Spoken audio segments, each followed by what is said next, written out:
ব্যারিকেডের সামনে কিন্তু জুলাই ঐক্যর যে একটি মার্চ ফর জুলাই রিভাইভ যে প্রোগ্রামটি দিয়েছে, অর্থাৎ কর্মসূচি দিয়েছে, সেটি কিন্তু এই মুহূর্তে আমরা দেখতে পাচ্ছি যে পুলিশের ব্যারিকেডের সামনে আটকে যাওয়ার মতো অবস্থা, এবং আইন শৃঙ্খলা বাহিনীর পক্ষ থেকে কিন্তু দেখছি ব্যারিকেড দিয়েছে এবং তাদেরকে কোনোভাবেই শাহবাগ মোড়ে যেতে দেবে না, সেই কারণে মূলত এই ব্যারিকেড দেওয়া হয়েছে। এবং দেখছি যে একটি ব্যারিকেড পাশ দিয়ে তারা শাহবাগের মোড়ে না গিয়ে তারা এখানে অবস্থান নেবে এমন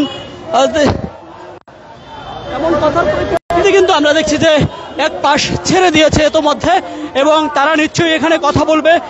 তারা মূলত জুলাই বিভিন্ন দাবি দেওয়া নিয়ে 36 দিনের কর্মসূচি দিয়েছে, এবং আজকে প্রথম দিন, অর্থাৎ জুলাই আগস্টের বলা যেতে পারে যে 24 জুলাই আগস্টে আন্দোলন শুরু হয়, সেটির আজকে প্রথম দিন হিসেবে কিন্তু আজ বিভিন্ন রাজনৈতিক সংগঠন, অঙ্গ সংগঠন, রাজনৈতিক দলের পক্ষ থেকে বিভিন্ন কর্মসূচি দেওয়া হয়েছে, যারা মূলত জুলাই আগস্টে ভূমিকা রেখেছে।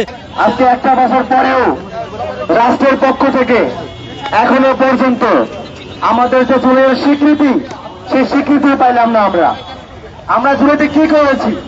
আন্দোলন করেছি নাকি হাঙ্গামা গ্যাঞ্জাম করেছি? এই প্রশ্ন উত্তর পাইলাম না আমরা এখন পর্যন্ত।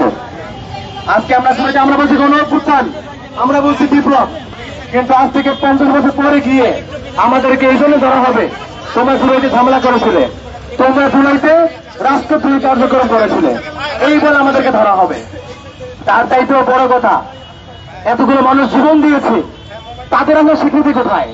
তারা জীবন কেন দিয়েছে? তাদের জীবন কেন দিয়ে বিপদ যাবে? আমরা কি এটা মেনে নেব কোনোদিন? আমরা জুলাই ঐক্য থাকতে, জুলাই ঐক্য সক্রিয় থাকতে, জুলাই অসমাপ্ত বিপ্লবকে পরিপূর্ণ বিপ্লবে রূপান্তর করতে যা করা প্রয়োজন ইনশাআল্লাহ জুলাই ঐক্য করবে।